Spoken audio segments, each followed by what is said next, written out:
holiday shopping? We are now. Hurry in to the Nissan year-end sales event. Now get a low $229 per month lease or get 0% APR financing for 60 months on Rogue. Game time, wing time. Now it's a tailgate. Getting together? The bold Louisiana flavors and satisfying crunch of Popeye's wings are always the right call. Have that chicken from Popeyes. AE drinks Sprite? AE drinks Sprite. You want to hoop like me? Practice. You want a refreshing drink? Obey your thirst. Is Cialis Daily better than Viagra? Does it last longer than Viagra? Are sample packs available? Get started with a 30-day sample pack. Generics now only $1 per tablet at rexmd.com/30. Does RexMD really work? Over 85% of patients said not only does it work, they saw results the very first night. Get started with a 30-day sample pack. Generics now only $1 per tablet at rexmd.com/30. Nothing feels as good as driving a new Hyundai. And now you can get a great deal on your favorite model at the Hyundai Getaway Sales Event. Plus, every Hyundai is backed by America's best warranty. Hurry to the Hyundai Getaway Sales Event before this offer ends. Make your next getaway your best one yet. This Black Friday, get a Santa Fe for 1.99% APR for up to 72 months or lease for $269 a month. Hurry in. Your attention, please, ladies and gentlemen. You're watching Yes. A little more than a month ago, the Yankees came close to capturing baseball's ultimate prize. Now, as the offseason heats up, they're part of a generational sweepstakes. Fresh off a career year in the Bronx, all eyes are on Juan Soto, and it seems an otherworldly offer awaits the prized free agent. But while some notable names have found new homes, there are plenty of bats and arms available if the price is right. We'll check the state of the market, plus award season left some Yankees with new hardware, and we'll call on a reliever to pitch in on a breakdown of the newest candidates for Cooperstown. All that and more next on the season premiere of Yankees Hot Stove.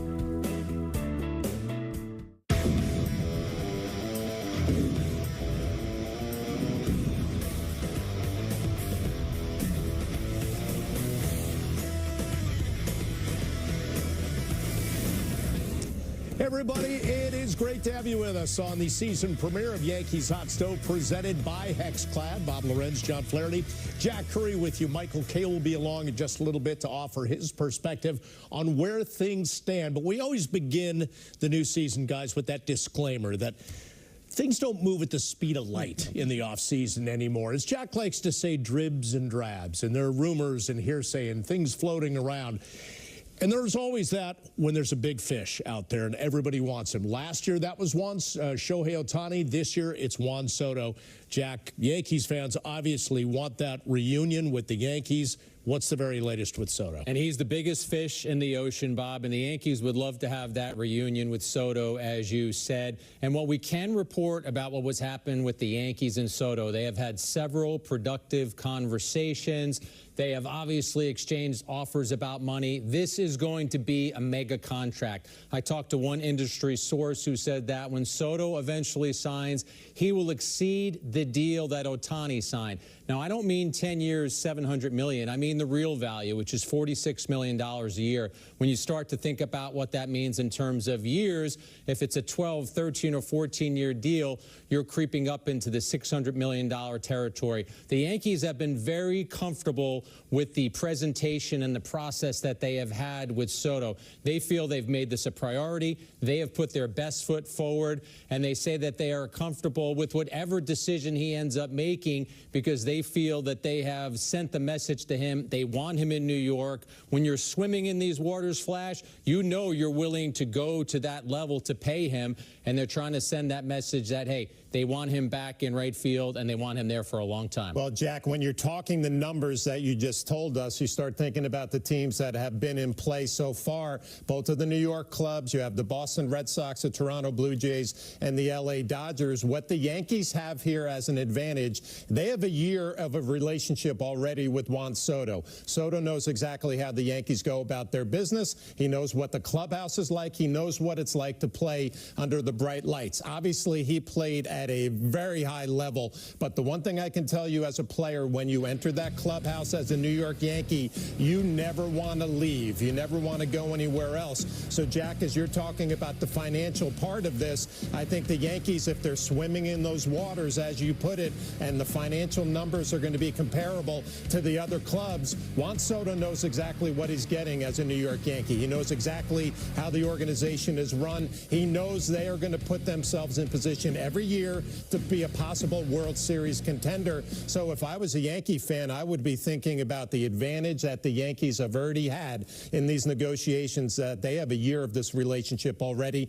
Both sides know each other. If the finances are the same, you would expect that Juan Soto would want a reunion. And everyone wants to know, when is it going to cross the finish line, as you pointed out, Bob, and what is going to take to cross the finish line? Do you know who knows the answer to that question? Scott Boras and Juan Soto. The teams that are engaged in this, and it's the Yankees, it's the Mets, it's the Red Sox, it's the Blue Jays. I think the Dodgers are lurking. They can't call themselves favorites or front runners. They might like to, but the two people who know that best are Soto and Boras. It is Boras's job to get Soto maximum financial clout for being a 26-year-old free agent. So I do think the Yankees, as I said, they've been comfortable with the conversations they have had. And in talking to people who are involved in these negotiations, they do think that it's creeping closer to the finish line. And I do think we see a resolution in this matter in the next week to 10 days. If you look at who Scott Boras is as an agent, his job is to get maximum clout for his players. It's also to bring a lot of attention to his players. So next week, the winter meetings are in Dallas. I would not be surprised if the resolution to this occurs during the winter meetings. We will have shows there Monday, Tuesday, and Wednesday from Dallas, starting at 8 o'clock on Monday. We'll see if something develops there. In the meantime, let's take a look at some other free agents that are available. Now, that is a long list and an interesting list in terms of starting pitching. A guy like Corbin Burns certainly jumps out at you. Max Fried, the lefty from Atlanta. Pete Alonso, Alex Bregman, Anthony Santander, Willie Adames. So there are a lot of players, and I guess if you're looking at plan B after Juan Soto, you could say, could the Yankees be in on 2 or maybe even 3 of those players? Yeah, I would say yes, and I'm happy to hear what you were saying, that Scott Boras is going to move this thing along quickly, because I think there are so many clubs out there waiting. Where's Juan Soto going to go? Once that is established, then you start looking at that list, and there are obviously very attractive names on that list. Adames is a guy that obviously plays shortstop, but he's going to get a lot of attention. Alex Bregman, a third baseman, who is going to be available. So I think all of the organizations are hoping the Juan Soto decision happens in the timetable, Jack, that you mentioned, because then they can dive into that list we just showed on that graphic and try to put a ball club together. There are so many names that we could pluck off that list and talk about. I know internally the Yankees have talked about Burns and Fried. Flash mentioned Willie Adames. I know Adames is someone who interests them. Christian Walker is a first baseman who, though he's at an advanced age, you might be able to get him on a 2-year deal or something. But Flash hit on the other most important point. I won't say that teams are in limbo, but teams are in limbo. They are waiting for the Juan Soto contract to be concluded so that then they can move forward with other business. I was talking to an executive from one team today who said, listen, we're trying to do our business internally, and we have some ideas of who we want to talk to in the free agent market, more than talk to, pursue, or who they might want to try and acquire via trade. But you can't execute those deals right now when the Juan Soto situation is still looming and still lurking, because if you're the Yankees and your expenditure toward Juan Soto is X, that's going to impact how you go forward with that list of players we just showed. I was just going to ask you, if Juan Soto re-signs as a New York Yankee, are the other players on that list going to be available with the payroll or their budget for the Yankees moving forward? I think it's a great question. I do think that the Yankees will have some leeway to still add. We know that in the reporting that has been done, Soto asked the Yankees about going forward, what other kind of moves they want to make. But, Flash, I also think if you're going to go in the mid-40s, let's say, to sign Juan Soto, you probably are going to look at other positions around the diamond where you can have players whose contracts are not as heavy. I look at Jason Dominguez as someone who could be in the mix next year, and he would obviously play as a rookie. Caleb Durbin is getting a lot of play after his performance in the Arizona Fall League. Volpe and Wells are going to have central roles for this team next season. So I do think you sign Soto, you're elated, but then you're not going to sign 3 players from that list that we just showed. Well, the other thing, too, it could not come down necessarily to free agent money spent. Maybe it's a player acquisition. A guy like Clay Bellinger or Cody Bellinger has been brought up out there. Nolan Arenado, supposedly the Cardinals are willing to trade him, and he'd have to look for a place he wants to go with a no trade. So, Jack, is it possible the Yankees would add via trade as opposed to the free agent market? Yes, anything is possible. I think what you know about Brian Cashman of the Yankee front office is that they are going to explore all options. It's not just about free agency. Of those 2 players that you just mentioned, Bob, I would say thumbs up on Bellinger. That's someone they have long had an interest in. We know that Rizzo isn't coming back as their first baseman and that they would need a player there. So Bellinger is someone you could see if they could make a deal for him with the Cubs. I would say thumbs down on Arenado. I do not see the Yankees having interest in acquiring Arenado. But again, a lot of this is contingent and will occur after we see what materializes with Soto. All right, guys, we're going to take our first break here on Yankees Hot Stove, presented by Hexclad. Coming up next, we check in with Michael Kay to get his thoughts on the Soto sweepstakes and how the 2025 Bombers are shaping up. Keep it here on Yes, and streaming on the Gotham Sports app.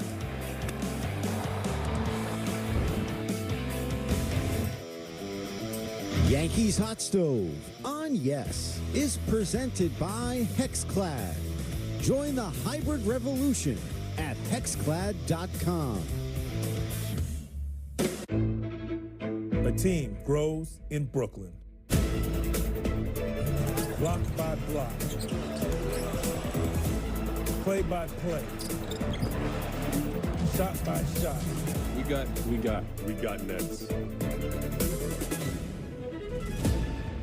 You coming? What if I told you the next great hybrid technology wasn't for a new car or a computer chip, but it was for the best ribeye every time. Hexclad's hybrid cookware gives you the performance of stainless steel, the durability of cast iron, and the convenience of non-stick. Welcome to the hybrid revolution. Welcome to Hexclad. This holiday season, Kevin, Catherine, all aboard the Freedom Unlimited. Kevin, and Kevin, Macaulay, take a very special trip to the mall, where anything Come and get your little kid. is Cash backable! Really? Yeah. Anything is cash backable! Chill, sorry. Tis the season to cash back. With Chase Freedom Unlimited, how do you cash back? Chase, make more of what's yours.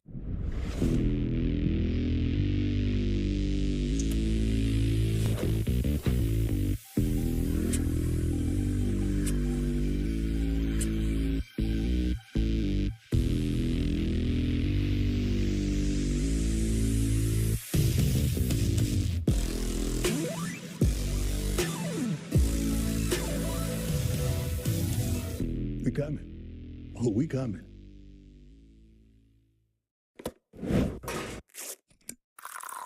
It's amazing to think that my grandmother started Bigelow Tea right here in New York. And today, we're still a family company. And you have to remember, tea, that's all we do. So every cup counts. That means never compromising. My family won't let that happen. And our extended family, they give their all every single day. And our community, well, they expect that. I want a cup of Bigelow Tea to be a moment just for you. That's what I hope for. Great to have you back once again on Yankees Hot Stove, presented by Hexclad. So far, this is what the Yankees have done this offseason. They exercised the club option on manager Aaron Boone. They remained reunited with Garrett Cole. He remains with his original Yankees contract. Luke Weaver had his option exercised. Anthony Rizzo had his declined, and Gleyber Torres became a free agent. With some of those moves in mind, let's bring in Michael Kay now. And Michael, let me start with Garrett Cole. That probably didn't play out quite like folks thought. It is a great reunion with the Yankees, but I think people thought they'd pick up that extra option year, and they didn't do that, though he is back for 4 more. Well, I think what it comes down to, Bob, I believe that Garrett Cole wanted to be a Yankee. I didn't think he wanted to go anywhere else. And I think that was an agent move, so to speak, where, okay, we've got this opt-out where we can add another $36 million at the back end of the contract. And the Yankees are probably thinking, well, you just missed half of the year with an elbow issue. Now, you pitched very, very well in the second half and in the postseason. Game 5, he pitched great. Didn't allow any earned runs. But the Yankees, I guess, called his bluff a little bit. Now they could revisit it. But the fact that they didn't go out on the open market after essentially opting out shows you, I think that was a Boras move, which is a responsibility of a representative to try to get the most for his client. But I think his client then stepped in and said, I don't want the uncertainty. I don't want another team offering me more money. I want to be with the Yankees. I think Garrett Cole has made a home here. He dreamed as a kid of pitching for the Yankees. I think it's been everything and more for him. And I think he stepped in and said, let's not play a game of chicken here. This is not a game that I'm willing to lose. So he opted back in. Well, Garrett Cole is back, but who's going to play right field for the Yankees next year? I want to get your thoughts, Michael, on Juan Soto and some of the other clubs that were being rumored that are in the Juan Soto sweepstakes, and where do you think this is all going to play out? John, I'll tell you what, the second they got him from the San Diego Padres, I felt that the month of November and December were going to be absolutely fascinating and riveting, and it's turned out to even be more than that, because the 5 teams that we know of that are supposedly in on this are 5 of the biggest markets and biggest spenders in all of Major League Baseball. I wish I could give you an answer. There's 2 ways to look at this. Usually when you have Scott Boras as an agent, you're trying to maximize the money that you can make. Doesn't make you a bad guy. This is your business. This is what you do for a living. And if you want to get the most money, that's how players keep score. Well, then it's going to be one of those 5 that give him the most money. The other way you could look at it is the way that I think Aaron Judge approached it. Aaron Judge went into free agency a couple of years ago with the intent, I believe, of staying with the Yankees. That was his desire all along. And he saw what was out there, and then by seeing what was out there and knowing that he could make more money than he would with the Yankees, he went to Hal Steinbrenner and said, I want that 1 more year. So they gave him the 9th year. I thought all the time that Aaron Judge wanted to stay. I'm not sure about that when it comes to Soto. I think with Soto, it could come down to who's going to pay him the most money. Now, if you look at the Yankees, of all the 5 teams that are in it, they're all big market teams, but the Yankees by far have the highest revenue of any of the 5 teams. So if you're just operating off of revenue and the money that you could off of revenue, the Yankees will make the highest offer. But I don't know in this case if you're really operating just totally off revenue. It could be one of the owners decide they want to go into their pocket. They want to go deeper into their pocket. They don't care if they lose money. This is a piece of art that they want. That's what this is going to be. This, I believe, is going to be 5 ownership groups that are going to see how far they can go. And if there's one agent out there that's going to get them to go farther than they want to go, it's probably going to be Scott Boras. So I just don't know which way Juan Soto is leaning. And I think it comes down to the fact that after Game 5 of the World Series, after such a tough loss where the Yankees could have forced a Game 6, what Soto said was, everybody's equal. Nobody has an advantage. The year I spent here with the Yankees, I liked a lot, but that doesn't give the Yankees an advantage. That's a little scary, but I think it's also smart negotiating. Does he want to stay with the Yankees? And does he just use the other 4 teams as stalking horses? I'm not quite sure. That's why it's hard to handicap. Michael, the Yankees remain hopeful, obviously, of signing Soto, but if that doesn't come to fruition, how do you see them pivoting? What's their plan B? Well, let's say that Soto's going to cost anywhere from $45 to $50 million a year. So if you don't get him, that's $45 or $50 million that you were willing to spend, and now you could spend elsewhere. I think they've got to get a first baseman. I think they've probably got to look to get a third baseman. Who's that going to be? Do you shift Adames from shortstop to third? Do you go after a Bregman? They have to also get an outfielder. You're probably going to shift Aaron Judge back to right field if you don't get Soto. So do you go for a Bellinger and play him in center? Do you then depend on a guy like Dominguez to play left, where he struggled last year? Do you put Dominguez in left field and look for or center field and look for a left fielder? There's so many permutations that the Yankees have to explore. I just don't know what that plan B is, because I believe that if you get Soto, there's a plan A/B, because then you go younger in the other spots. If you don't get Soto, you can go older and more expensive in those spots as well. That's what makes this whole thing so fascinating for all 5 teams that we know of that are in the Soto sweepstakes. Yeah, it really is an amazing domino effect, Michael, and that trickles to the Yankees infield as well, where if you do re-sign a Soto, do they decide to go younger? Do they put a Durbin at second base, maybe a Ben Rice at first? It could be a really remade infield for the Yankees coming up in 2025, especially with Gleyber Torres departing via free agency. I couldn't agree with you more, Bob, and I believe that if you're Brian Cashman and you've always wondered what it's like to work off of a blank slate, a complete open canvas, this is the year. Even if they get Soto, he's got holes to fill, and he has to be absolutely creative to do it.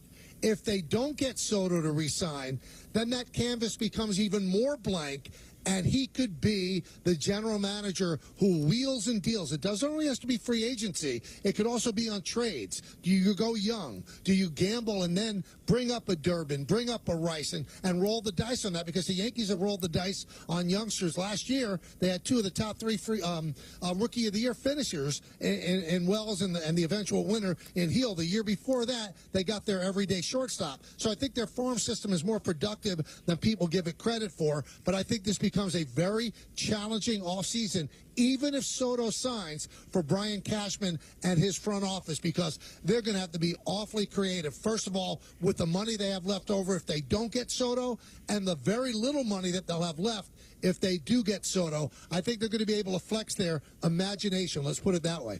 All right, thanks, Michael. Good to see you, and we will see you again soon on another edition of Yankees Hot Stove. We got to take a break. A couple of Yankees picked up some hardware this offseason. Coming up next, we'll talk about the American League's most valuable player, its Rookie of the Year, and the rest of baseball's award winners. Stick around here on Yankees Hot Stove, presented by Hexclad.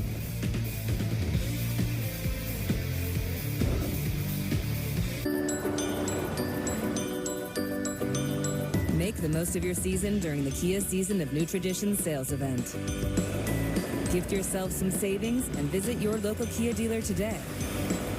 Look out for these stickers to find great deals on vehicles backed by a 10-year, 100,000-mile limited powertrain warranty, so you can start new traditions for years to come. Get 1.9% APR for up to 60 months, plus $1,000 retail bonus cash on specially tagged 2025 Sportage and Sorrento vehicles. The hottest ticket in town just got a holiday makeover. That's right, we're unboxing unbeatable values for your home every Friday in November. We're talking beautiful bedroom sets, dining sets in multiple heights and shapes, best-selling mattresses, feature-packed power sofas, pop-up sleeper sofas for hundreds less than other national retailers, decor and more, all at wow-worthy prices. I think we sufficiently wowed him. So check back every Friday for a new unboxing, because every day is like Black Friday when you dare to compare at Bob's. AE drinks Sprite? AE drinks Sprite. You want to hoop like me? Practice. You want a refreshing drink? Obey your thirst. I've always wanted a big family, but one moment can change your whole entire life. I went to the doctor and was told I had stage 3 cancer and I would most likely never carry another baby. Right before I was about to start chemotherapy, I was told about a new clinical trial funded by Stand Up to Cancer that used immunotherapy. And after my 9th treatment, my tumor had completely disappeared. Because of this trial, I was able to welcome a beautiful baby girl and watch my family grow. Help push cancer research further at standuptocancer.org/cures. Every day at the Community Food Bank of New Jersey, we work to fill the emptiness caused by hunger with food, help, and hope. An emptiness felt even more during the holidays. Go to cfbnj.org to make the season brighter for food-insecure families in our state. A team grows in Brooklyn. block by block, play by play, shot by shot. We got Nets. You coming? Yeah, your 2024 American League Most Valuable Player is Aaron Judge. It is unanimous. Aaron Judge is your AL MVP. Appreciate all the votes, all the support. I honestly wouldn't be in this position without my teammates, all the coaching we had this year. You know, this is such a blessing. I got to thank God every day for this opportunity to be here and wear pinstripes and do it in New York. I mean, you really have to take a step back and just marvel at what we're witnessing. I don't know that I've ever seen a player have that much effect on the team. These kids in their primes are going to remember watching him play. There's another generation growing up right now that's going to say, I remember when Aaron Judge was running in center field and hitting him so far I couldn't even see him. Without further ado, the 2024 American League Jackie Robinson Rookie of the Year winner is Luis Gil. Congratulations. It means so much to me. So happy and excited about this. Thank God for allowing me to be here, to be able to pitch the whole year, have a healthy year. Very thankful. Another fastball at 98, and that is 6 straight strikeouts for Luis Gil. When you look at all the rookie pitchers in the big leagues, he's the standout. Luis Gil getting it done this afternoon. And you can't help but be impressed that every single time he takes the ball, you're almost expecting him just to mow down the other lineup. 2 big-time pieces of hardware garnered by Aaron Judge and Luis Gil as you take a look at your award winners. Judge and Ohtani, unanimous MVPs. The Cy Youngs went to Tariq Skubal and Chris Sale. Rookies of the year, Gil and Paul Skeens of the Pirates. And then managers of the year, Stephen Vogt and Pat Murphy. And let's start with Aaron Judge. Again, he and Ohtani unanimous. You were telling us since about, is it July? Start engraving his name on the MVP trophy? I think it was June 18th. No, it was early in the season because of his dominance. What Aaron Judge did, you just saw him on that MVP trajectory. And when you were handed that MVP award, I know it doesn't say unanimous anywhere on the award, but I love the fact that Judge and Ohtani were both unanimous choices. I think their dominance this year showed that that's exactly where they needed to be. The numbers that Judge put up, the 50-50 that Ohtani had. The MVPs have been handed out since 1931. This is only the second time we've had 2 unanimous winners. The other was last year. It was Ronald Acuna and it was Ohtani. And by the way, Ohtani's 3 MVPs, he's been unanimous all 3 times. So something about the unanimous quality of it this year really stood out for me because let's not try to ignore the obvious. They deserve the MVP. The players who finished 2nd and 3rd had great seasons. Let's not try and sneak somebody else in there, give them the first place vote. What Judge did this year, then back in 2022 when he won his first MVP, we always talk about, and we heard it during that rip, seeing something special. Yankees fans are seeing that. And how many times, Flash, this year did we put Judge on a graphic with the likes of Babe Ruth, Lou Gehrig, legendary Yankees names? Yeah, I think the guys, Paul and David Cohn, mentioned it when the highlights were there leading up to this, that they're going to be a generation that says, I watched Aaron Judge do his thing, win a couple of MVPs, and that's really not surprising, right? Aaron Judge's been a great player for a long time, but the Luis Gil winning Rookie of the Year came out of nowhere. I mean, in spring training, he was an afterthought, and it just goes to show young players that it might be one appearance during the spring where you make an impression and you can ride that into a productive major league season and eventual Rookie of the Year award for Luis Gil. His appearance in spring training was against the Phillies in Clearwater, and he turned that appearance into a fantastic year and eventually a Rookie of the Year. Now, when you start projecting what is Luis Gil going to be moving forward, I think he was a thrower last year with a fantastic right arm, fastball, changeup, slider. But, Jack, I think there's another level for him to take his game to that next elite level where he pitches more, right? Recognizes swings and misses, what lineups are trying to do against him. I just think he's going to get even greater if he stays healthy. I actually think it's one of the coolest things about our jobs is the evolution of a young player, whether it's a hitter or a pitcher. And I totally agree with you because in Gil's case, Remember, when he started out in the 2024 season, he was unhittable for the first 11 or 12 starts. He was putting up better numbers than Cole, the guy who he replaced in the rotation. Then he hit a speed bump. Then hitters started to figure him out a little more. He got a little help with the slider grip from Luis Severino and then fell in love with his slider a lot. But, John, that's going to be a fascinating thing for us and Yankee fans to watch. What is the next step? Because with that stuff, Rookie of the Year is one thing. You should say, or could say, Luis Gil's going to be in the Cy Young voting in coming years. That's how good his stuff is. Well, guys, we got to take another break. Much more to come here on Yankees Hot Stove, presented by Hexclad, including a check-in with Dellin Betances. Before we take another break, Yankees Magazine recently caught up with the former bullpen ace who was doing his part to spread some holiday cheer.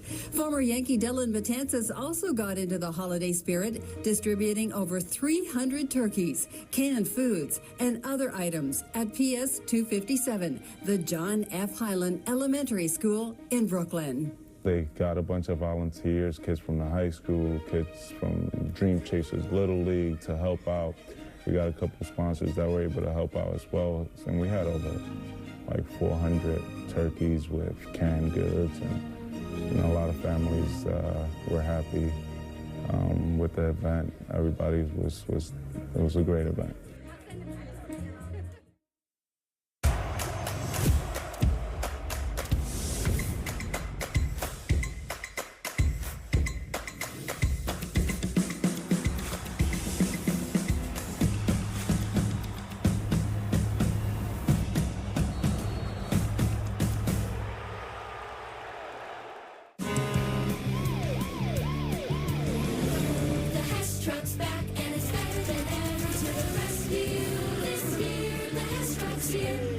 It's the 60th anniversary Hess Fire Truck, a 3-toy set with blazing fire chief car and motorcycle, loaded with realistic sounds, lights, and a towering ladder. Get it now at HessToyTruck.com with free shipping and Energizer batteries included.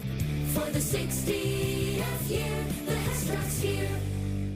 You know, when I take the bike out like this, all my stresses just melt away. I hear that. This bad boy can fix anything. Yep, tough day at work. Nice cruiser sorts you right out. When I'm riding, I'm not even thinking about my painful cavity. Oh, you shouldn't ignore that. And every time I get stressed about having to pay my bills, I just hop on the bike, man. Oh, come on, man. You got to pay your bills. You don't have to worry about anything when you're protected by America's #1 motorcycle insurer. Well, you definitely do. Those things aren't related, so... Oh, that is a vibrating pain. Untuck It makes every guy look better. From tall to short, from big to slim. From our iconic button-downs for all shapes and sizes to a whole lot more. Try us today. Untuck It. We just make guys look better. Oh, and we make great styles for her, too. Find the perfect gifts at untuckit.com in more than 80 stores worldwide. Welcome to the Warehouse, home of Blitzball Battle 5, where the big leagues meet the backyard. Pro athletes and some not pro athletes. Hearts on the line. Games that matter just enough. It's on to the final. Blitzball Battle 5 premieres November 4th. Watch all year round on Warehouse Games YouTube.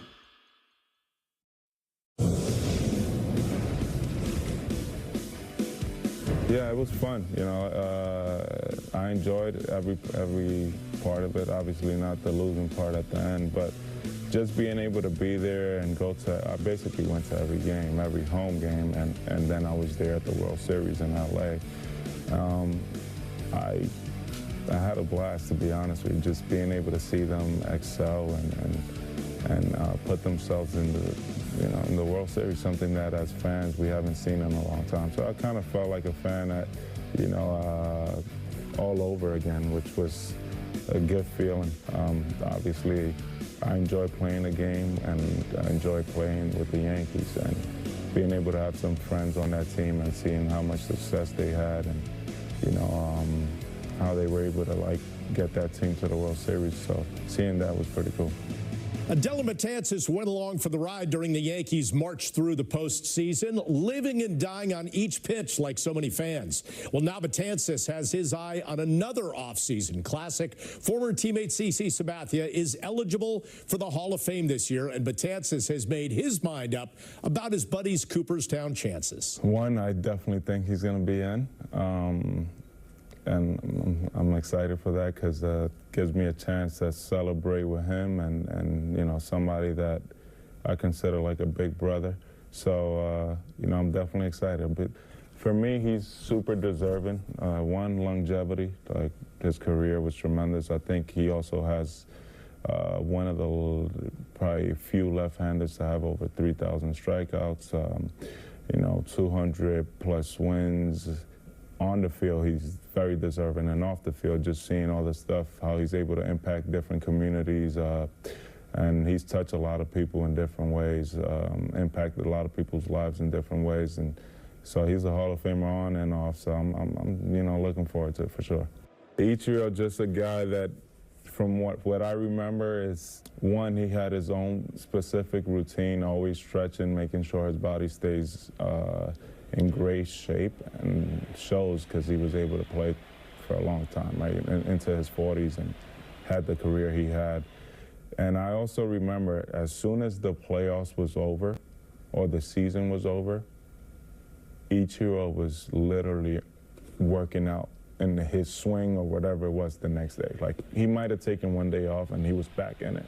And it just shows, like, his dedication and his love and the passion. He must have done something right. So for him to do this, like, constantly, like, guys take, you know, probably 4 weeks off. He was back at it right away. So hopefully we get a couple more guys that I play with in as well. If you had a vote, Dylan Betances punching the ticket for both CC Sabathia and Ichiro. That's your 2025 Hall of Fame ballot. Later this year on Yankees Hot Stove, actually in 2025, we'll get Jack's ballot because he, of course, has a Hall of Fame ballot. Let's start with CC Sabathia. 251 wins, averaged about 30 starts a year. Everybody says they always think first year on the ballot. Are you a first-time Hall of Famer? Is CC? I usually like to wait to reveal my ballot, Bob, but I will tell you right now, CC Sabathia is absolutely getting a check on my ballot because of the career that he had. You mentioned some of the numbers. Dylan Betances mentioned some of the numbers. Over 3,000 strikeouts, about 3,500 innings pitched. He won a Cy Young. He received Cy Young votes in 5 seasons. And I also think there are times where you watch a player, you watch the way he conducts himself, you watch what he does on the mound and what he does for his teammates, and it just speaks Hall of Famer to you. That's exactly who CC Sabathia is for me. Yeah, these are all the numbers of the career resume. I faced CC Sabathia when he came up with Cleveland, and I was kind of on my way out. And I can tell you that standing in that batter's box and facing that blazing fastball, back then it was fastball slider, it was intimidating, and it was something that as a veteran player I took notice of and said, this guy has the stuff to dominate in the big leagues. And then obviously covering him with the New York Yankees, I don't know how you guys felt, but every time CC Sabathia took the mound in his prime, you felt like that was a win day for the Yankees. I mean, that was a true ace for this club who not only won the World Series, but reinvented himself when the velocity decreased, found a way to continue to get those big outs. So the experience of trying to face him and the privilege of covering him as a New York Yankee, I think he's a definite Hall of Famer, probably first ballot. Jack, you would think might be close, right? I think he's a first ballot. I already said I'm going to give him my vote. I remember Joe Mauer last year. He was a first ballot choice for me. He ended up with, I believe, 76% of the vote. I think CC Sabathia it's going to be a close call for first ballot status. Again, he's got my vote. One thing that might stand out to some people, guys, his career ERA was 3.74. There's only 2 pitchers in the Hall of Fame, 2 starters who had a higher ERA than that, Red Ruffing and Jack Morris. But you got to dig a little deeper. You got to look at ERA plus. His ERA plus was 116, which is on par with Steve Carlton and Tom Glavine. So if there is someone who tried to pluck out a negative and is calling that ERA a negative, you got to make sure you dig a little deeper. We live in a world of numbers, right? But Jack, also you mentioned intangibles. I think that Flash's point, every time he went out there, he wielded, you want to call it a torch or an axe or a hammer. That's what he had. You could see it in his body language, where some pitchers you don't see that. You knew that was CeCe was bringing that every game. There are a couple of quick stories that leap to mind when you're talking about CeCe Sabathia. The Milwaukee Brewers run that he had, where he had free agency looming, and he basically said to the Brewers, yeah, give me the ball as often as possible. I'm going to push this team into the postseason. Didn't care about free agency or what could potentially happen to his arm. And then, of course, with the Yankees, where the Yankees and the Rays had some beanball issues, and as he was moving toward a $500,000 bonus for innings pitched, he hit or threw close to one of the Rays, got himself tossed out of the game, defending a teammate. I believe it was Austin Romine, because he wanted to make sure that the teammate came first, didn't care about the $500,000 that was sitting out there, which, by the way, the Yankees eventually did give him. But as a player, that had to really resonate with you. Jack, I was working that game in the booth, and I remember saying that CeCe Sabathia has been a guy who has had bad outings before, and he would take his beating like a man, right? He wouldn't start drilling people because he had a bad outing. What he did that night was protecting a teammate, and I think the rest of the Yankees on that team, obviously, and the entire organization realized we not only have a #1 guy with his stuff, we have a #1 guy with the way he goes about his business, leading our ball club. I'll never forget that night in Tampa. Let's take another break here on Yankees Hot Stove, presented by Hexclad. Coming up, we break down other areas of the 2025 team that the Bombers might try to fortify. Keep it here on Yes, and streaming on the Gotham Sports app. When you order Domino's online, we'll give you a free pizza to use for a future pizza emergency.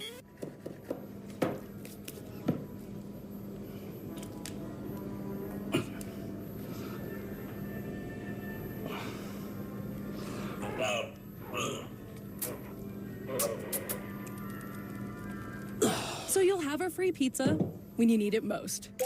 Get your emergency pizza when you order Domino's online. Here you go. Thank you. Bye. Dinner's ready. Nothing feels as good as driving a new Hyundai. And now you can get a great deal on your favorite model at the Hyundai Getaway Sales Event. Plus, every Hyundai is backed by America's Best Warranty. Hurry to the Hyundai Getaway Sales Event before this offer ends. Make your next getaway your best one yet. This Black Friday, get a Santa Fe for 1.99% APR for up to 72 months or lease for $269 a month. Hurry in. Mi embarazo con Maya fue normal. Todo estuvo bien hasta que nació. La cadera dislocada, y a lo mejor traía consecuencias en la cabeza. Cada cirugía que ella requiere, creí que Dios me la iba a recoger. Lloraba como ahorita, pero mucho porque me la dejan. El hospital Shiner me dio mucha esperanza. Cada día que despierta, le doy gracias a Dios. Pueden encontrar algo que pueda hacer que mi hija tenga una mejor calidad de vida. Por más de 95 años, los hospitales Shiner para niños han ayudado a brindar esperanza a niños y sus familias, sin importar la capacidad de pago que tengan. Con la ayuda de los hospitales Shiner, la vida puede ser muy milagrosa. Yo siento que Mayita todavía tiene mucho que vivir y que hacer. Todo va a estar bien, gracias a los hospitales de Shiner. Visita moreshiners.org hoy. He said Durbin. Winter meetings are on deck, and Yankees Hot Stove, presented by Hexclad, will have you covered. Join Jack Curry, Meredith Marakovits, and me as we head to Dallas for 3 shows. We'll bring you every storyline or rumor from the off-season's busiest week. It all starts Monday at 8 o'clock here on Yes, and streaming on the Gotham Sports app. Good to have you back. We had a conversation with Michael Kay earlier about the shape of the Yankees infield and what it will look like in 2025. And again, while Michael was talking about different permutations in the outfield, the same, Jack, can be said of the infield. Yeah, that right side is open because Rizzo is gone, Gleyber Torres is gone, and the Yankees have no plans to pursue either one of those players. Jazz Chisholm right now is your third baseman, depending on what you do. And adding someone, you could shift him to second base. But a player to keep an eye on, Bob, and the Yankees have talked about him a lot in this offseason, is Caleb Durbin, who had a really nice Arizona Fall League. He is someone who actually in the Fall League played second base, shortstop, third base, couple outfield positions. What they like about him, you're seeing some of it right there. The speed, the athleticism, the bat-to-ball skills, and the defense. He stole bases at will in the Arizona Fall League. I don't know how big his role will be in 2025, but I will bet you guys $1 right now that he is on the 26-man opening day roster. Yeah, I guess he's a second baseman, but he can move around and play multiple positions. And I think the first thing you think of is a young shortstop in Anthony Volpe, maybe a young second baseman in Durbin. Both of those guys with plenty of speed. I think Anthony Volpe will continue to grow offensively, but this kid might give the Yankees a little bit of a different look. If you have all the power with Judge and Soto, you might have some speed in the middle of the infield defensively. It could give the Yankee lineup just a little different look and a little more versatility. Well, the Yankees finished atop the American League East in 2024, but the division always poses a challenge. Still ahead on Yankees Hot Stove presented by Hexclad, we'll look at how the Bombers' foes are trying to close the gap this offseason. Stick around.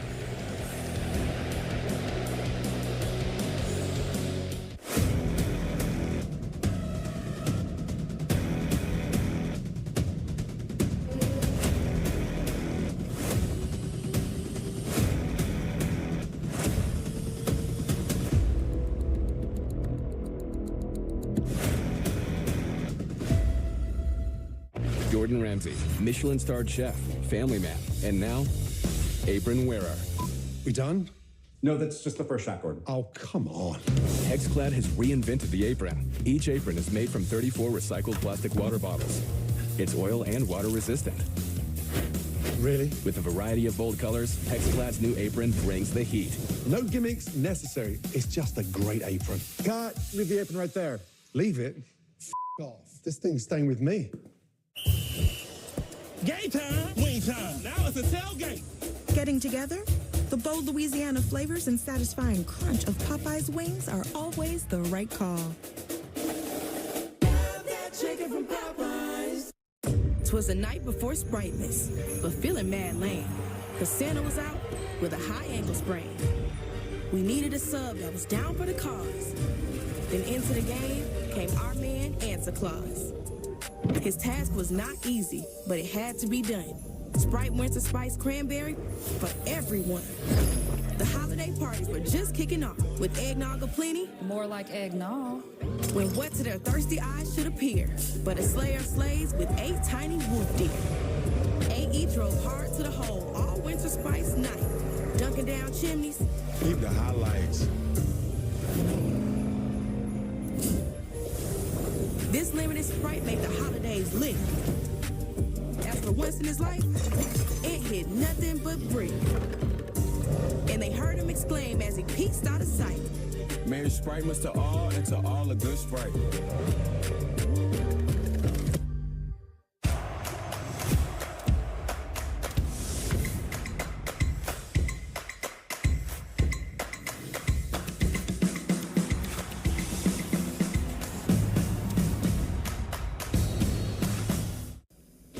Well, these have been some major moves so far around the majors.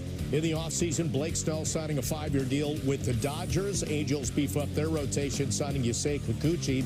Michael Wacha stayed put in Kansas City on a 3-year deal. Frankie Montas accepted a 2-year deal from the Mets. And Brady Singer was acquired from the Royals by the Reds for Jonathan India and Joey Weimer. Good to have you back once again. There's some other great free agents out there. Let's talk as it relates to the division. A great move by the Orioles was bringing in Corbin Burnes, but he is a free agent. So as you look at this, Jack, Burnes is going to be out there for a lot of teams. The Orioles, though, will spend money now with their new owner. Yeah, if I'm the Orioles, this is a priority for me to try and bring him back. He is the #1 free agent pitcher in my eyes on the market, and one of the things that he did last year for the Orioles, in addition to those numbers you're seeing right there, he threw the ball harder. The velocity on the fastball was up. The velocity on the cutter was up. He doesn't walk anybody. He's a strike thrower. He's a guy you can immediately say is a top end of the rotation ace, someone you can rely on. So if I'm the Orioles, I'm pushing very hard to try and retain him. As you said, Bob, they will have competition. I'm sure the Red Sox and other teams will be interested in Burnes. Yeah, but if we're talking about Baltimore, I mean, now it's been a couple of years where they have this really good, exciting young ball club. They they got to find a way to get over the hump, and Burns would be that guy at the top of the rotation, not only during the year to get him there, but during the postseason when they have to try to figure out a way to win. You're not sitting here thinking that the Oriole window is closing because they have so much good young talent in their lineup, but they need to bring in some big-time pitching to get them through the playoffs and get them to the next level. And you could certainly make the argument, it was just 4 years ago maybe, that they were not a desirable free agent destination in that rebuild, but they've got good young talent, as Flash said, and they've also done something that might interest some hitters. Remember, pre-2022, these were the dimensions at Oriole Park at Camden Yards. The low wall height, 364 to left center. They changed that for the last few seasons. 373, a higher wall height. You had to hit the ball a lot farther if you're a right-handed pull hitter. But this year they decided, we're bringing the walls back in. We're dropping the walls.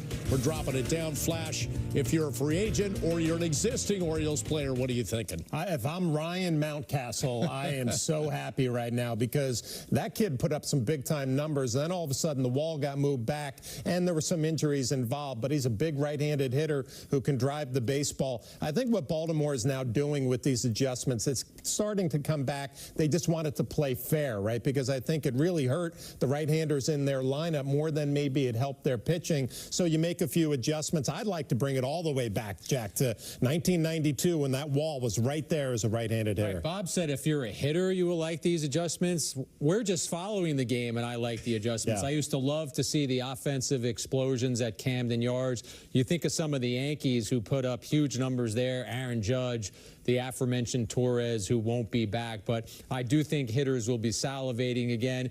Maybe Burns, who we just talked about, not as happy to see the changes in the outfield. All right, so let's talk about a couple other teams, Red Sox and Blue Jays. And if you've been following the Juan Soto news, you know that they both met with Soto, that supposedly the Blue Jays, according to one report, or more than just maybe a stalking horse, that they could be the highest bidder for him. That remains to be seen. But, Jack, then you also think, would he be a great fit for that team? Sure. But they also have Vladdy Guerrero Jr. and Bichette coming up on their free agent walk years. Right. So when you talk about both of these teams, when I made some phone calls today about what is going on in the Soto negotiations, and I said earlier that the only people who know exactly what's going on are Boris and Soto, one of the people I spoke to said every team probably feels as if it has had a productive, more than one productive conversation and can actually lasso this player and get him to come to your franchise.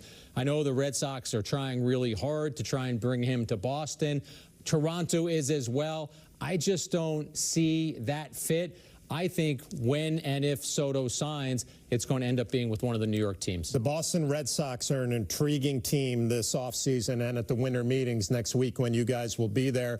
Not only that they have a good young team, a great farm system, a lot of the top prospects in the game, but they're also, it sounds like, willing to spend money and going after Juan Soto and saying, see that green monster out there? That might add some points to your batting average. I mean, the whole Dominican Republic pride thing is real because you have Big Papi, you have Pedro Martinez, you know, and we know that Juan Soto is a proud Dominican Republic player, so they're trying to pull on those heartstrings. But I love the fact that the Red Sox seem to be back in the game now. Baseball is better when the Red Sox and the Yankees are really good and they're going at it in the American League East. So I'm excited to see that they're trying to make a push for it and get back in the game. And then we never count out the Rays from the outset. They find a way to play well and stay in the game in the American League East. Not so much this past season, but their 2025 is going to be very different. After hurricane force winds blew the roof off of Tropicana Field, they will not play there in 2025.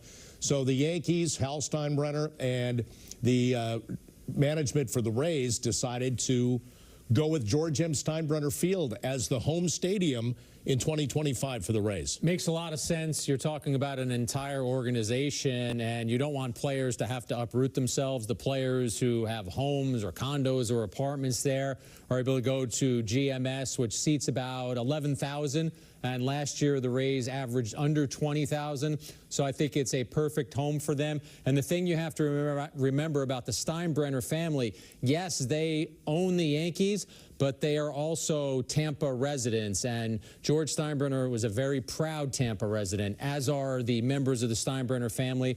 I think this speaks to baseball benevolence. The Yankees and the Rays are going to be clashing, and they're going to be trying to fight each other for that division title. But the Yankees have done a really kind thing by giving the Rays a place to call home. Yeah, I was an original Devil Ray, and when we played the Yankees, the George Steinbrenner factor was real, right? Because he was such a proud Tampa native and wanted to beat the Devil Rays and now the Rays. But to see these two organizations come together, and especially the Yankee organization, just doing the right thing. This is going to be not an easy year for Tampa, the organization. How do you bring free agents in saying you're going to be playing outdoors in a stadium that's a minor league stadium? It's not going to be easy for them, but the Yankees made it easier by getting this deal done, opening up their facility, and for at least maybe a year, we don't know any further, at least making it their home during the season. I got to take one last break here on Yankees Hot Stove, presented by Hexclad. We'll be back with some final thoughts. After this, it's all here on Yes and streaming on the Gotham Sports app. A team grows in Brooklyn. Block by block. Play by play.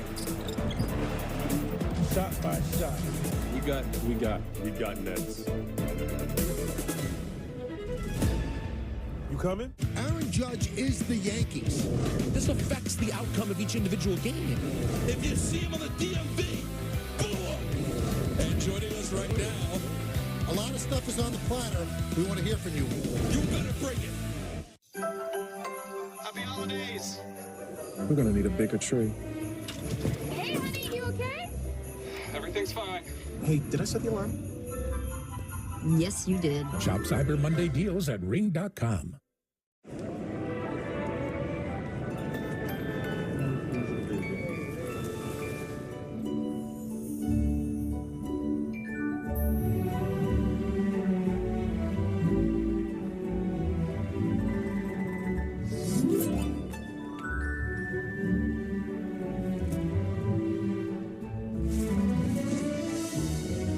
Ticket to winning the season. Give the chance to win up to $1 million with holiday scratch-off games from the New York Lottery. People said I was crazy to do this. Just a surf coach who wanted to shake up the sunglass industry. I wanted something different, radical, and fun. I didn't want to blend in, so I created Blenders. Born on the beach in San Diego, now rocked with pride worldwide. We're bright, we're bold, at a price that everyone can afford. Don't blend in. Welcome to your new favorite shades. Kevin, where are you? Kevin! Hey, what's going on? I'm right here. I was busy cash backing for the holidays with Chase Freedom Unlimited. You know, I can't believe you lost another Kevin. It's a holiday tradition. Earn big time with Chase Freedom Unlimited. How do you cash back? Chase, make more of what's yours.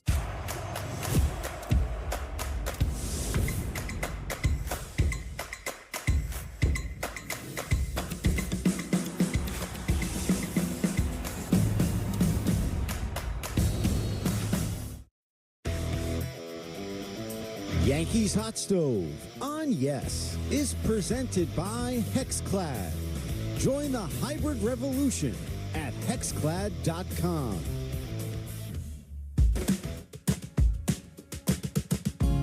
Scan Harbor and the Yankees have come together to celebrate the holidays. And what's really special about this is that SCAN is in over 27 schools, many of them in the Bronx, and we work with families and children, many of them in need. And the Yankees have always supported our families and the community with annual events like this. For us, it's like the joyous beginning of a holiday season, and each year it gets bigger and bigger. And I look forward to this on a dramatic level. It's so great to be able to interact with the kids in our community, and a bunch of kids are coming right after school, and to be able to give them a hot meal and interact with them is so much fun. So it's been a great day so far, and it'll continue throughout the evening. It's special because a lot of the families are struggling, and the food insecurity is serious right now. So for us to be able to provide this for them, it is a blessing, and we honestly look forward to it every year. Just had a kid came up to me and said this was his best day ever, his best meal ever. So it's cool for them to, be able to enjoy some food and just have a good time and sit down and, socialize with each other. The smiles on their faces just warms my heart and makes everybody, it's so much, gives us so much joy to give back to the community. It warms my heart because this is exactly why we do this work, to bring smiles to our children's faces, our families, and to let them know that they are never alone. More great outreach from the New York Yankees there as we welcome you back to Yankees Hot Stove presented by Hexclad. Final thoughts real quickly. And Jack, if the reports are true that Soto expected to sign within the next 7 to 10 days, kind of leads you to believe it could happen at the winter meetings next week. Yeah, I would bank on it happening at the winter meetings. If you go back 5 years ago, Scott Boras, who is Soto's agent, in 3 straight days, Strasburg, Cole, and Rendon all signed to the tune of more than $800 million for those 3 contracts. Soto is going to get a mega contract. One industry source said to me today he's going to blow it out of the water in terms of being a higher average annual value than Ohtani. I look forward to you guys breaking the news at the winter meetings. I didn't get the invitation to keep you guys out of trouble like I have in the past, so let's just keep it on the rails in Dallas, okay? Oh, yeah, we will. We always do, and we'll have 3 shows from there Monday through Wednesday. We'll see you Monday night at 8 o'clock on Yes and streaming on the Gotham Sports app. We'll see you then.